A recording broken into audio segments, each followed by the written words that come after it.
Pessoal, eu estou fazendo a cobertura sobre o que está acontecendo na Venezuela já há 2 semanas. Pretendo continuar até o Maduro cair, e vai cair. A gente tem fé nisso. Mas às vezes alguém vem e traz uma solução tão rápida, tão simples, que você pensa assim, eureka, por que eu não pensei nisso antes? A solução do Brasil e da Venezuela está feita. Quem trouxe a solução é o Marcelo Álvaro. Ele escreveu o seguinte: se a gente organizar direitinho, a gente pode trocar os venezuelanos que querem liberdade pelos brasileiros que querem um comunismo. Top! Quem seriam os primeiros que enviaríamos para lá? Aí você vai me responder. Pensa o seguinte: a gente pega a galera do PT, PCdoB, PSOL, que amam o Maduro, fala, olha, a gente vai fornecer os ônibus e vamos mandar todo mundo para lá. E eu te garanto que a gente pode até fazer vaquinha, a gente arrecada muito dinheiro para mandar essa galera comunista todinha para Venezuela. Em contrassenso, manda o Lula junto, né? Afinal, eles são do Lula. Do outro lado, a gente pega todos os venezuelanos que são contra o Maduro, contra o socialismo, manda todo mundo para cá, né? Abre as fronteiras e a gente vive em harmonia. Brasileiros e venezuelanos que querem liberdade daqui e de lá, brasileiros e venezuelanos que querem o socialismo. Aí fica o Brasil do Sul e o Brasil do Norte. Vocês já viram essa história. Ou então, dá até para construir um muro separando. Geralmente a galera socialista gosta de fazer isso. Constrói um muro. Deixa o muro lá um tempo, depois que tiver tudo na miséria, o povo quebra o muro e tenta passar para cá de novo. Você já viu essa história, não viu? Pois é. Brincadeiras à parte, né? E é uma brincadeira que a gente sabe que tem um fundo de realidade, porque o comunismo não dá certo em lugar nenhum.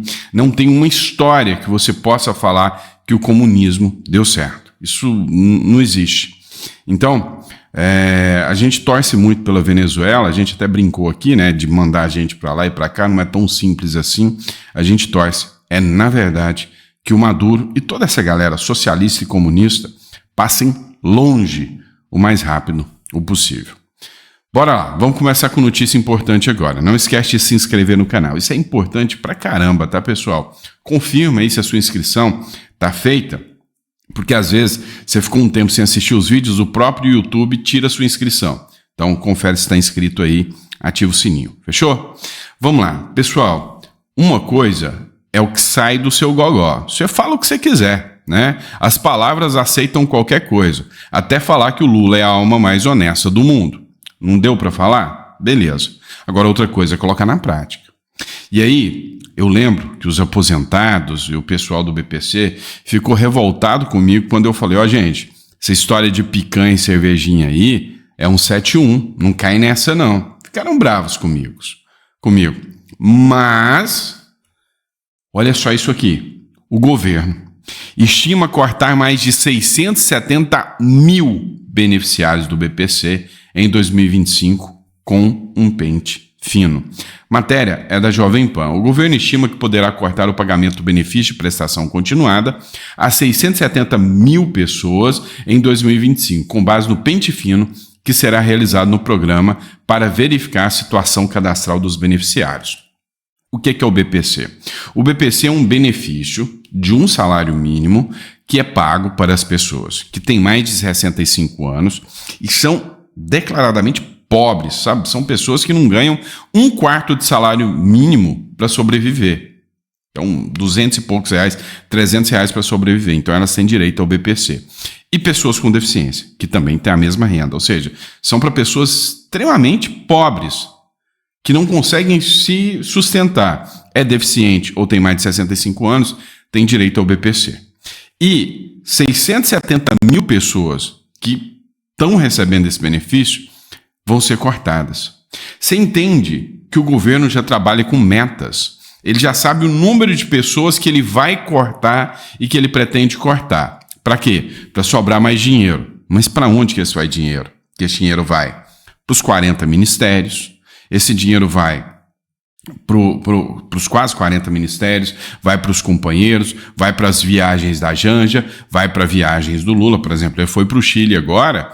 A última informação que se teve é que só a diária do hotel era 20 pila por mês. Você já ficou hospedado num hotel que tem que paga 20 mil por mês? Cara, quase nenhum brasileiro. Então, assim, é insano. Flávio Bolsonaro se manifestou também. Isso não é um governo, é uma tragédia. O pente fino do governo Lula já saiu 3,7 milhões de pessoas do cadastro único. Lula parece ter raiva do Brasil. Seu governo é um ataque à população pobre. Se não é inflação alta, é imposto, é corte de benefício social e arroxo em política pública. Não tem quem aguente este desastre de gestão. Ou seja, está gastando um recorde de gasto que bateu a pandemia. Vocês têm noção do tamanho disso?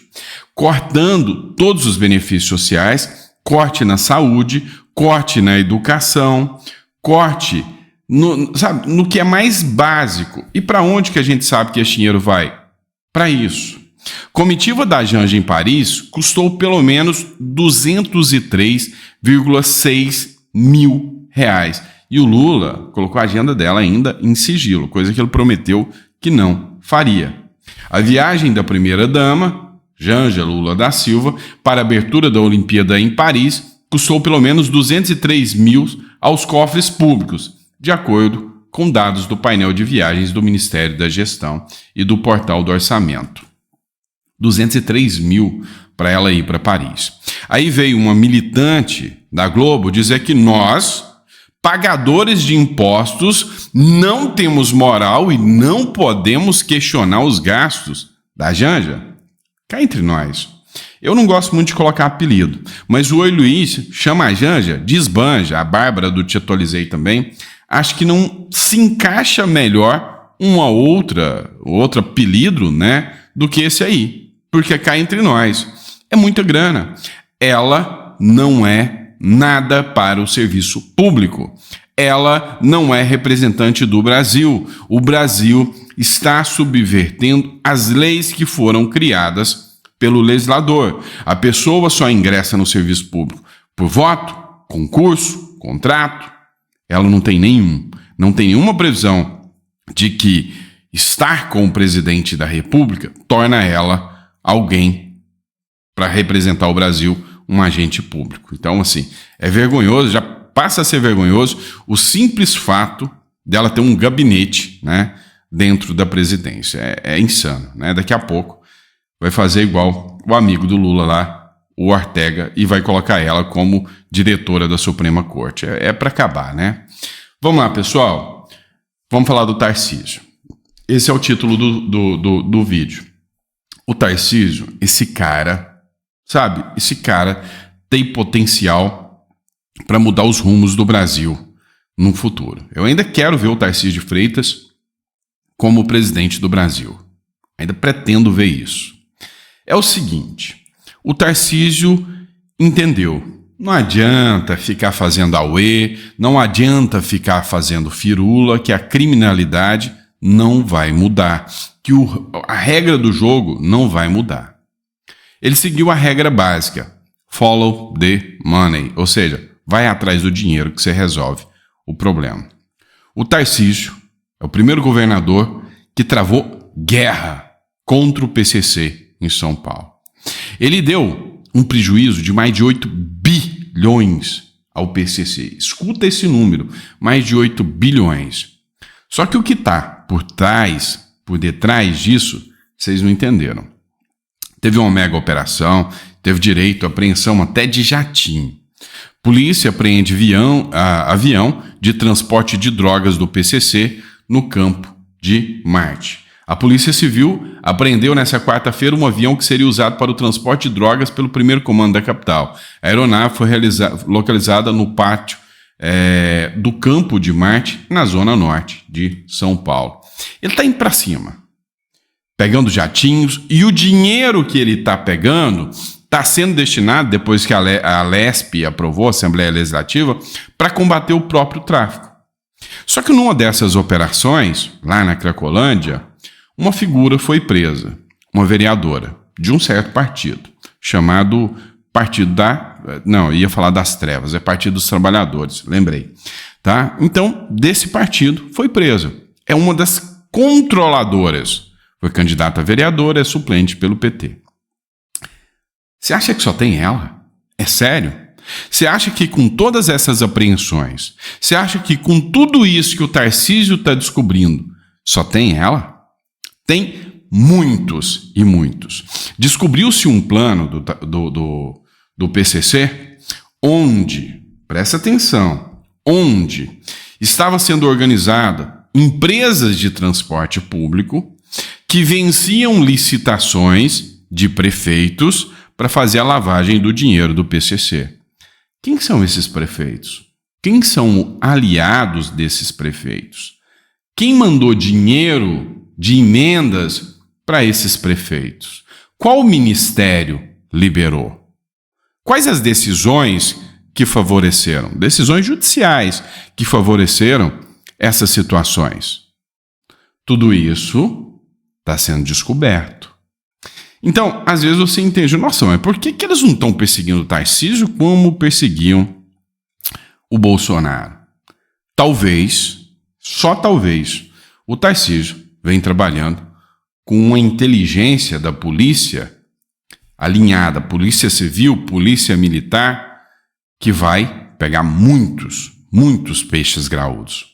E aí você não entendeu a regra do jogo. Quer mudar a política do Estado? É assim que começa. Porque, não sei se você se lembra, teve uma reportagem de que lá em Belford Roxo, no Rio de Janeiro, tinha um grupo de milicianos que apoiou um candidato aí. Não vou nem falar o nome, você pesquisa. Que se você fosse de direita, a milícia não permitia você nem entrar lá dentro. Será que o crime organizado apoiava algum candidato? É provável, é bem provável. Se impedir que o outro entrasse lá dentro. Então, a partir do momento que todos esses elos forem descobertos, vai ter prisão pra caramba, vai ter escândalo pra caramba. E aí o esquema não é mensalão, petrolão, é muito maior. Calma que você vai ver isso. E eu acredito que em 2026 tudo isso vai ser revelado. O que você acha?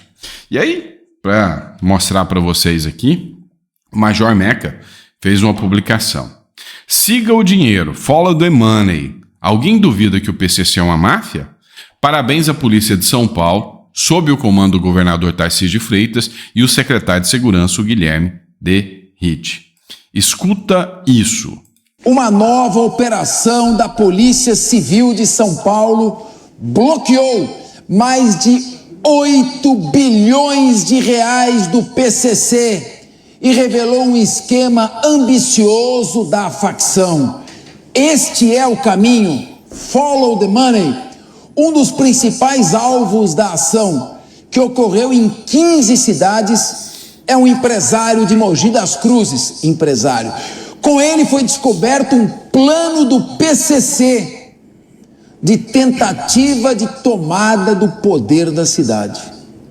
De acordo com a polícia, o projeto conta, inclusive, com infiltração de agentes da facção nas eleições municipais, lançando diversos candidatos aos cargos em disputa. O plano de ter criminosos dentro das prefeituras e câmaras municipais também acontece em outras cidades aqui do estado de São Paulo. Guarulhos, o segundo maior orçamento do estado de São Paulo. Santo André, São Caetano do Sul, Santos, Sorocaba, Campinas e, é claro, a capital paulista, São Paulo. Os nomes dos candidatos não foram revelados, porque, segundo a polícia, isso poderia atrapalhar o processo eleitoral. No entanto, caso sejam eleitos, esses investigados não poderão assumir os cargos. Então, aqui, antes de passar a palavra aos debatedores, parabéns ao doutor Arthur Digian, delegado-geral da Polícia Civil de São Paulo, que foi do Garra, delegado operacional, que está fazendo um grande trabalho. Parabéns ao secretário Guilherme de Ritt, parabéns ao coronel Castro, comandante da Polícia Militar do Estado de São Paulo. Não temos outro caminho, é um caminho sem volta. estrangular essa organização criminosa, o primeiro comando da capital. É simplesmente atingir o eixo das trevas. Cada um dos candidatos que estão aí vão cair, porque se sabe quem são todos os bancados pelo crime. Aí a minha pergunta para você é: quer democracia? Combata o crime. Sou capaz de apostar com você. Coloca no comentário aí. Qual espectro político você acha que a maioria desses deputados estão? Direita ou esquerda? Coloca no comentário. Se quiser arriscar um certo partido, fique à vontade também. Mas você entendeu o que o Derrite e o Tarcísio estão fazendo? Vocês querem concorrer aqui e tomar conta de tudo igual vocês fizeram no Rio de Janeiro? Aqui não. Deu para entender o porquê que eu sou fã desse cara? Esse é um dos motivos. E aí vocês vão entender um pouco mais. Qual é a ideia desses partidos de esquerda? Deixar a população burra. Como já dizia, o grande filósofo Emílio Surita, lá do Pânico, ele dizia o seguinte: a matéria-prima do PT é o pobre. A matéria-prima da esquerda é a pessoa miserável. Então, eles vão fazer de tudo para te manter pobre e miserável. Senão, você sai fora. E aí, uma das formas é a educação. Vamos lá.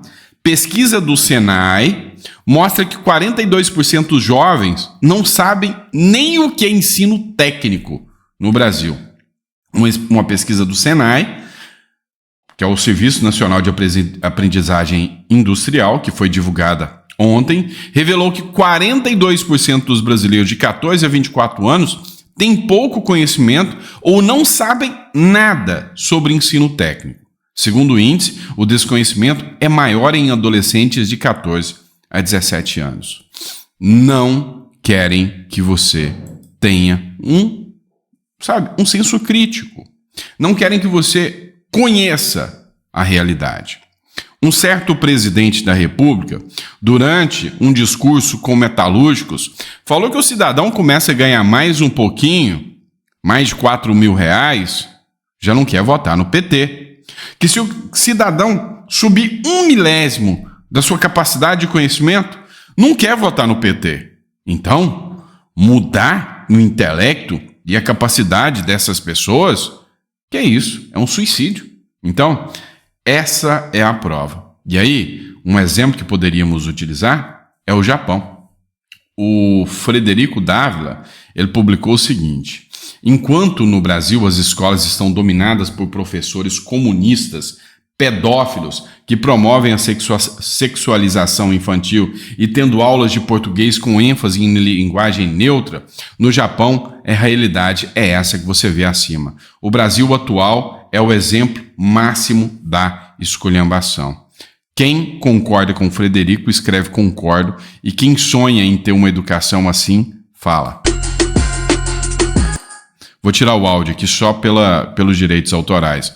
Mas é isso. Eu queria ver meus filhos, assim. Isso é uma escola de verdade.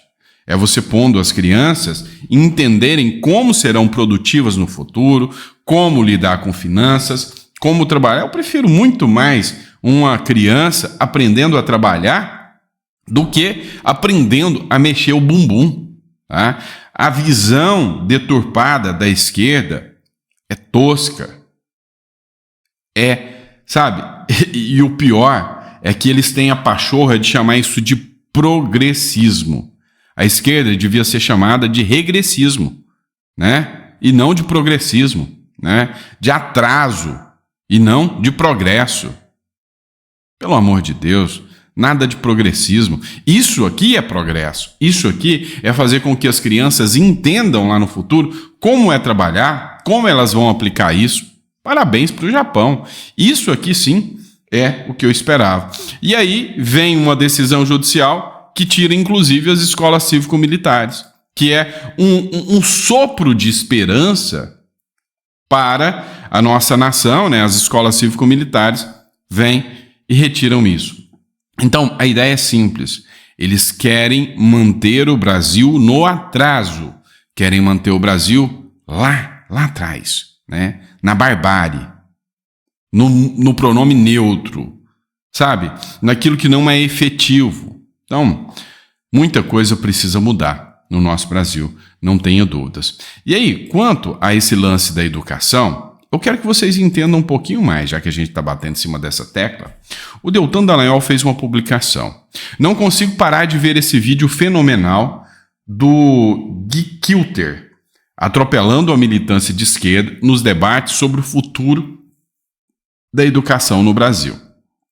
Assista até o final e compartilhe. Eu queria que você assistisse esse vídeo aqui por completo. Vale a pena. Boa tarde a todos, e só a todos, porque todos não estão no nosso vocabulário da língua portuguesa.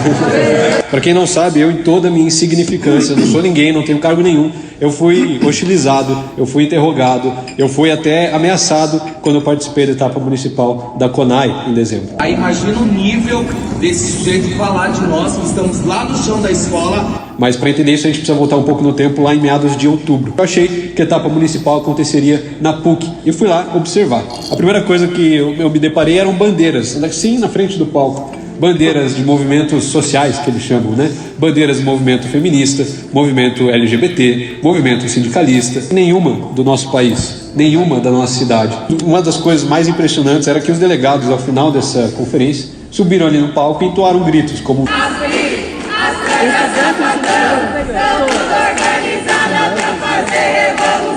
Editei e postei esse vídeo, o vídeo circulou o Brasil todo. Então, um mês depois, eu fui e participei da etapa estadual da CONAI. E ali o meu plano era fazer a mesma coisa, ficar no fundo, gravar e só observar.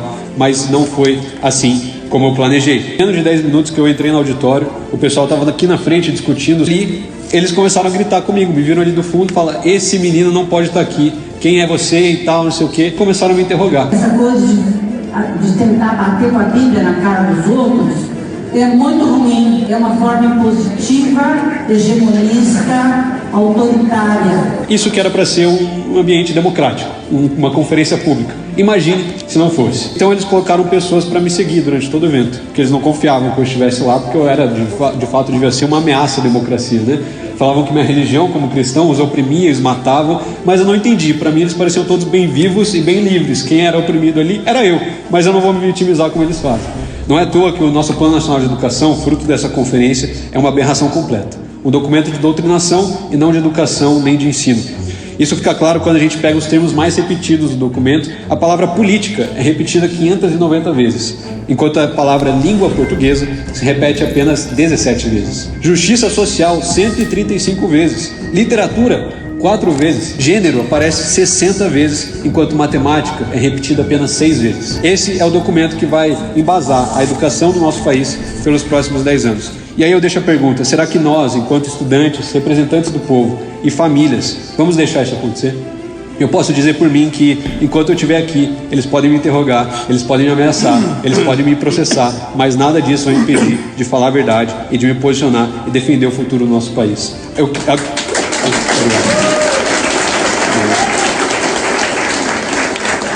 E para que esse povo todo assista depois, já que eles não conseguiram vir hoje, dessa vez não, porque a gente está aqui, a gente está bem representado, fica aqui para eles, que enquanto a gente estiver aqui, enquanto a gente se posicionar, as nossas escolas confessionais vão sim pregar que Cristo morreu e ressuscitou. As nossas escolas militares vão sim pregar a disciplina e o amor à pátria. Os nossos professores de português vão ensinar a norma culta e não a linguagem neutra. Os nossos professores de matemática vão continuar ensinando fórmulas e números e não a justiça social. Obrigado a todos e não ao CONAI 2024. Esse me representou. Fechado? Pessoal, obrigado por ter acompanhado mais um editorial. Que Deus te dê uma mesa farta, repleta de bênçãos para você e para sua família.